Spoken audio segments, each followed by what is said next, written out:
Bad Sisters was never supposed to return for a second season. The Sharon Horgan-penned thriller, an adaptation of a Belgian limited series about a group of sisters who attempt to murder their abusive brother-in-law, didn't obviously lend itself to a returning format.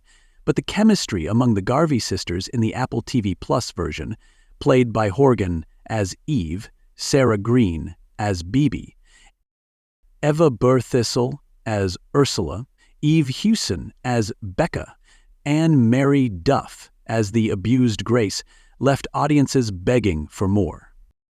Horgan, who has written and starred in shows such as Catastrophe and Pulling, as well as appearing opposite Nicolas Cage in 2022 feature The Unbearable Weight of Massive Talent, admits she had a germ of an idea for where the story might go while shooting Season 1. Although by the time she got into the Season 2 writer's room, at Apple's request following the success of the first season, it couldn't have been any more different, she says.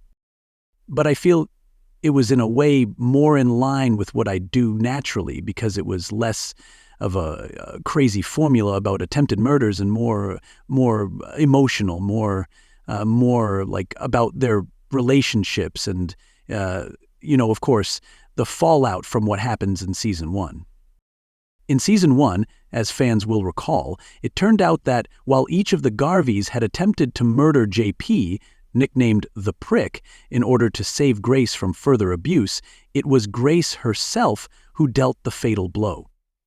But as viewers will now find out in Season 2, Grace's fresh start is cut tragically short after she winds up dead in a car crash.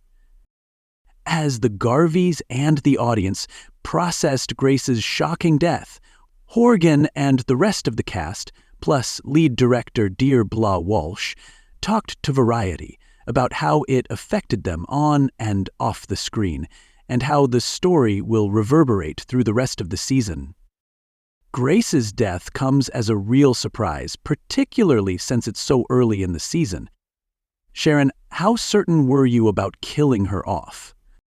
Sharon Horgan, there was a while where we were like, can we really tone the show the way we were doing it, which was sharing the damage that can happen in an abusive relationship, farcy at times.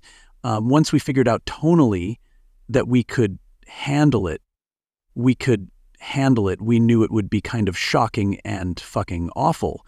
But I did think it was important to show the extent of the damage that can happen when someone... Dear Bo Walsh, it was important that it never felt like a gimmick. And Episode 3, which drops on November the 20th, was a really challenging one, to have an authentic funeral and then to transition across. Anne-Marie, did Sharon warn you about Grace's fate before you read the script? Anne-Marie Dove, I'd known a good while before the scripts arrived, so I didn't have the soap opera surprise. I think it's a brilliant idea because it shakes things up and it changes the landscape, and suddenly there's a huge amount of freedom in that. And also, it was such a repeated question. What happens to Grace in Season 2? And it removes that from the conversation, Eva Burthistle. Also, I think what happens with the audience then is they think, well, if that's possible, if that's going to happen, then it could be anything that could happen. And it really keeps everybody on the back foot, and that makes for very enjoyable watching.